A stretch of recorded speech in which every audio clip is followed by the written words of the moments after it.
Kontes adalah sebuah cara yang menggunakan resep kata-kata menjadi sebuah bahasa, ditambah bumbu-bumbu berbicara, ditaburi sedapnya retorika yang siap menyebarkan syair-syair yang indah.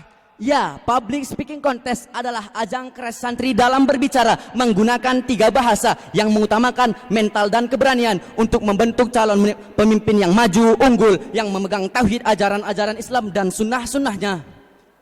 Maka kami segenap kelas 3 intensif dan 4 yang bermotokan Innal ghayata la tubarriru al-wasilata, dengan bangga mempersembahkan di hadapan hadirin sekalian acara yang mempunyai loyalitas tanpa batas, Public Speaking Contest 2017.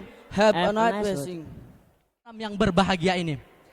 Oke saudara-saudara, Kita bacakan. sebelum kita panggilkan, kita ingin menyapa saudara-saudara kita mana dari konsulat Kediri. Yang Yang Kediri, kenal Kediri. dengan Gumul mana Kediri? Konsuli. Kediri mana? Yuk semangat, luar biasa. Kemudian dari Palembang dan sekitarnya, konsulat Palembang dan sekitarnya mana? Ya. Maaf. Kemudian konsulat Bogor mana Bogor? Yuk Bogor yang rame nih. Oke, setelah ini kita akan memanggilkan saudara-saudara kita yang akan menunjukkan semua kemampuannya di depan kita panggung yang berbahagia ini. Yang pertama, pembicara yang pertama yaitu Reza Cakami dari kota tuan rumah Kediri. Yuk. Yuk Kediri yuk, angkat tangan yuk. Acara pembicara yang kedua, saudara kita Teguh Wibowo dari kota Bengkulu. Mana konsulat Bengkulu tadi? Palembang mana? Ya. Yang ketiga dari saudara kita Raidin Elhak dari kota Bogor. Beri tepuk tangan yang meriah dan selamat menyaksikan. Ya.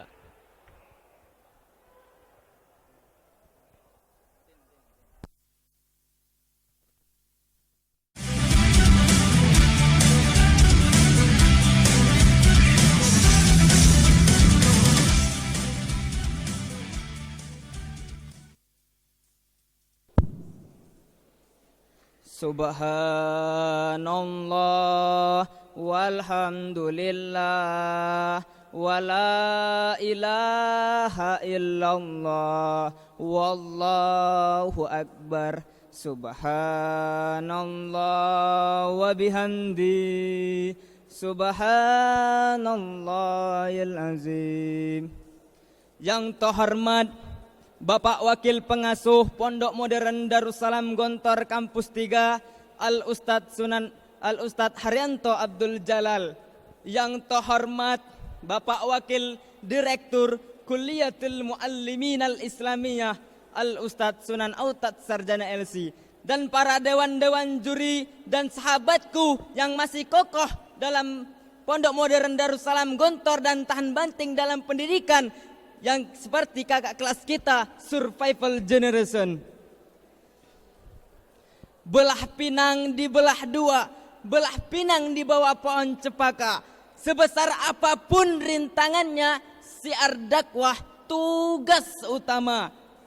Bismillahirrahmanirrahim. Assalamualaikum warahmatullahi wabarakatuh. Alhamdulillahi rabbil alamin. Alhamdulillahillazi nasta'inu wa nastaghfiruhu wa na'udzu billahi min sururi anfusina wa min sayyiati a'malina. Amma ba'du. Sahabatku yang dirahmati oleh Allah Subhanahu wa taala, Napoleon Bonaparte, sang orientalis kebangsaan Prancis, mengatakan, the principle of Quran which alone of tracking commitment to happiness. Al-Quran adalah prinsip yang dapat menghantarkan umat manusia kepada kepulauan dan berbahagia. Dengan demikian hadirin, Rasulullah SAW bersabda, Iqra'ul Quran fa innahu ya'ti yaumal qiyamah safian li ashabih. Bacalah dan kajilah Al-Quran, sesungguhnya Al-Quran akan datang di hari kiamat bagi para pembacanya. Dengan demikian hadirin, tidak salah dan tidak bukan jikalau pada momentum yang berbahagia ini saya mengangkat sebuah judul sarhan yang berbunyi Al-Quran dan Rancang Bangun Peradaban Dunia. Obat hati ada 5 perkaranya. Yang pertama baca Quran dan maknanya. Yang kedua sholat malam dirikanlah. Yang ketiga perkumpulan dengan orang soleh. Salah satunya siapa bisa menjalani. Moga-moga Gusti Allah mencukupi. Sebagai landasan normatif awal, Allah Subhanahu wa taala telah berfirman,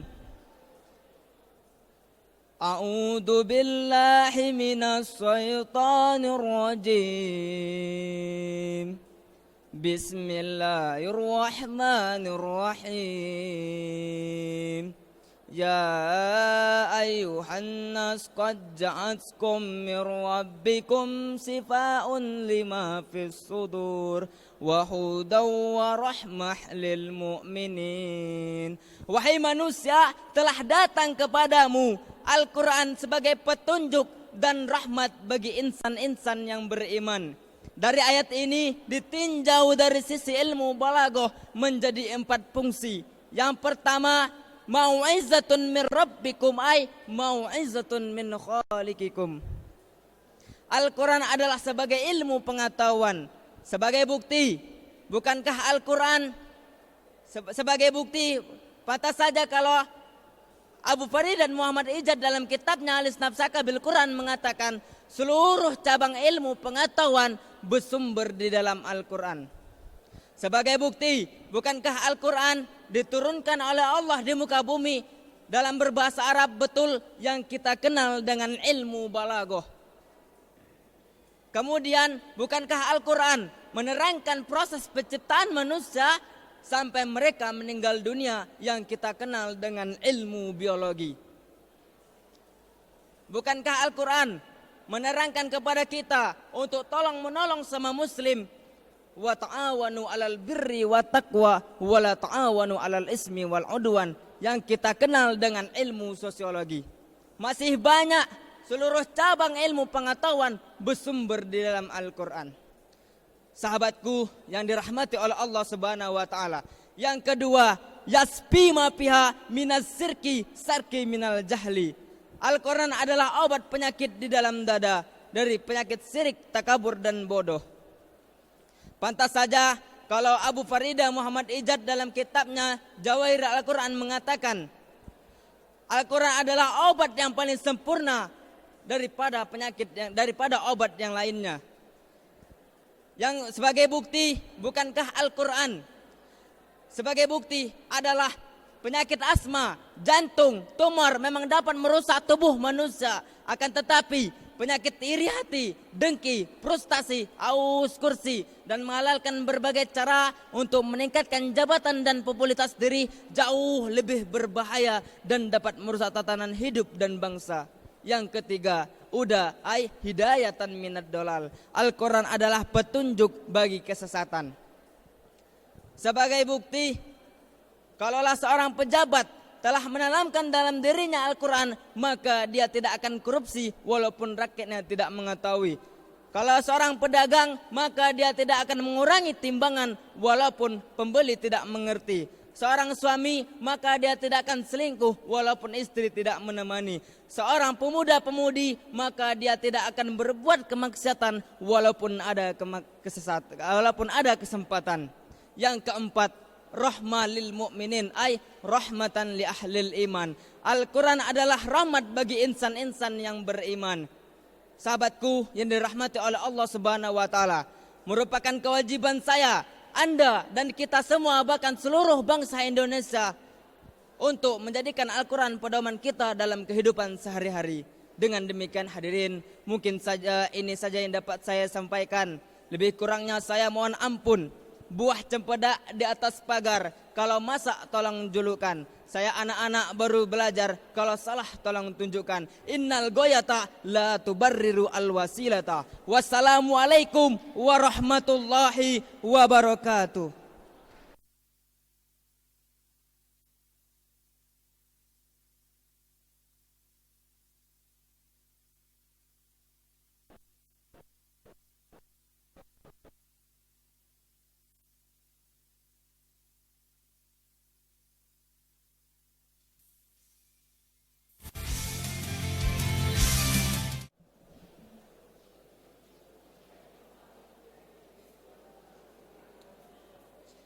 Assalamualaikum warahmatullahi wabarakatuh.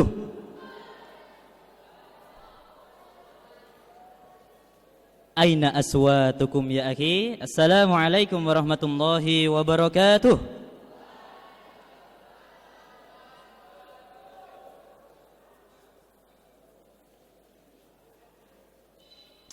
Sebelum saya bacakan nilai daripada peserta yang sudah maju di depan, dan memang sudah kalian lihat semuanya, kira-kira dari 8 peserta yang ada di depan itu siapa yang paling bagus ya akhi?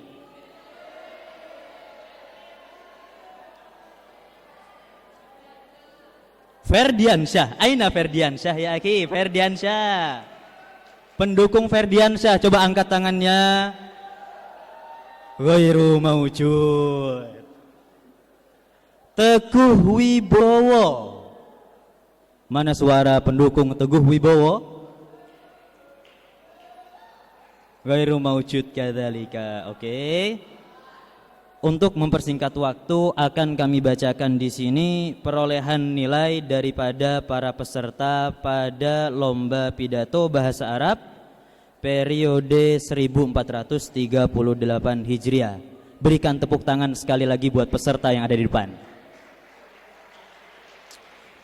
Baiklah, untuk peserta yang pertama Muhammad Haikal Amir, kelas 2D. Jadilah muslim yang sejati, mendapatkan nilai sekarang dengan 310. Mana tepuk tangannya? Peserta yang kedua Fawaz Al-Farisi, kelas 2F, dengan judul berbakti kepada orang tua, dengan nilai 350.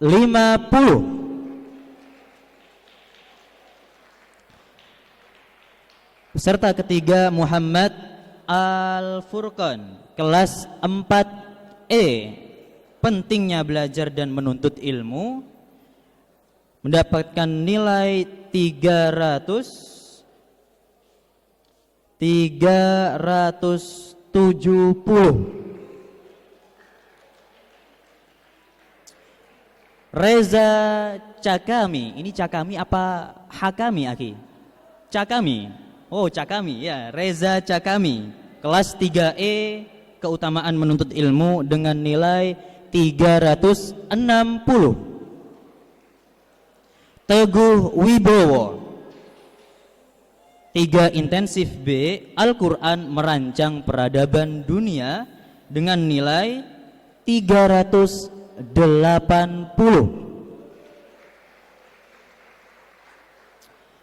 Raidin Al-Haq, kelas 3 intensif B, menjadi generasi selanjutnya, dengan nilai 300 atau berapa ini? Cocok nggak 300 ini akhi? Enggak, ya berarti 400. Kemudian Wahid Al-Farisi, kelas 4E, mensyukuri nikmat, dengan nilai 330. Peserta terakhir Muhammad Ferdiansyah, kelas 3C, perjuangan hidup, dengan nilai 390.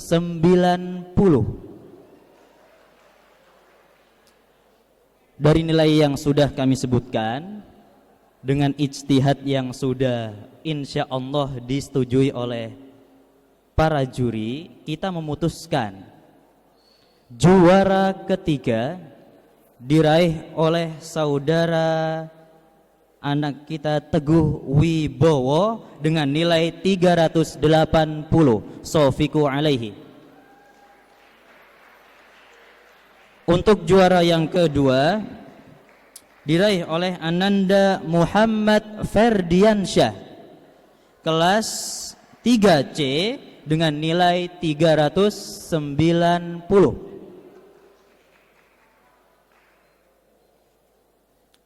Untuk juara yang pertama Ananda Raidin Elhaq, kelas 3 intensif B dengan nilai 400. Sofiku alaihi.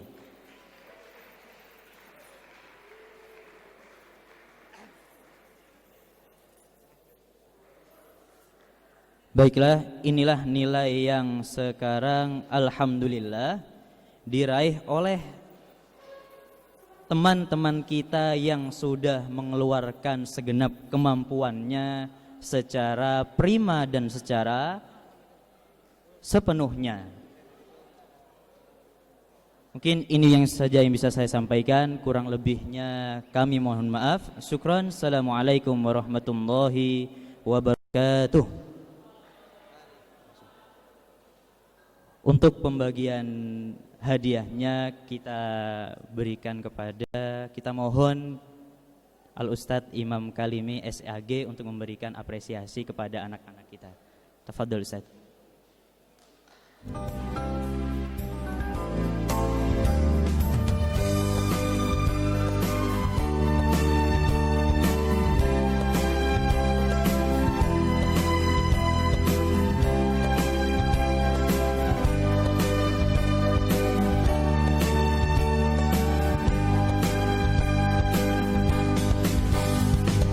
Kawan coba dengarkan lagu ini, kulantunkan untukmu. Kawan coba lihatlah hidup ini penuh dengan cobaan. Jangan kau bersedih, jangan kau menangis, jangan engkau risau, karena hidup hanya untuk disyukuri. Kawan coba dengarkanlah ini, ulang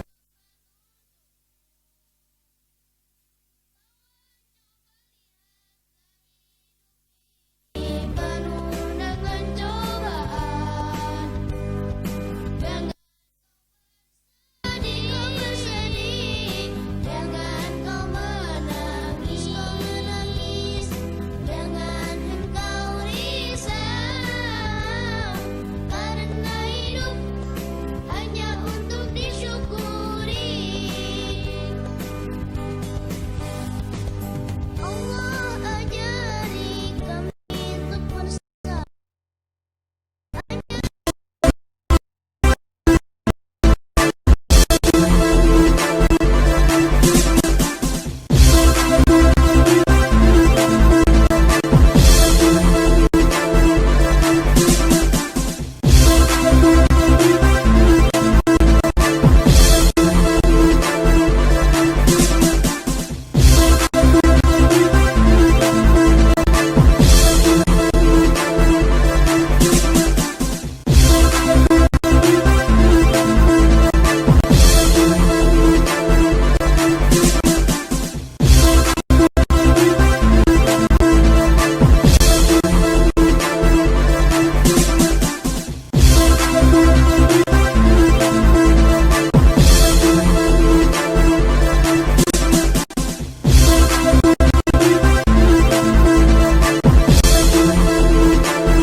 Mungkin ada kata-kata yang salah, mohon minta ampun dan mohon maaf kepada Allah Subhanahu wa taala.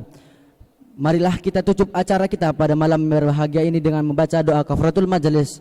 Subhanakallahumma wa bihamdika asyhadu an la ilaha anta astaghfiruka wa atubu ilaik. Wassalamualaikum warahmatullahi wabarakatuh.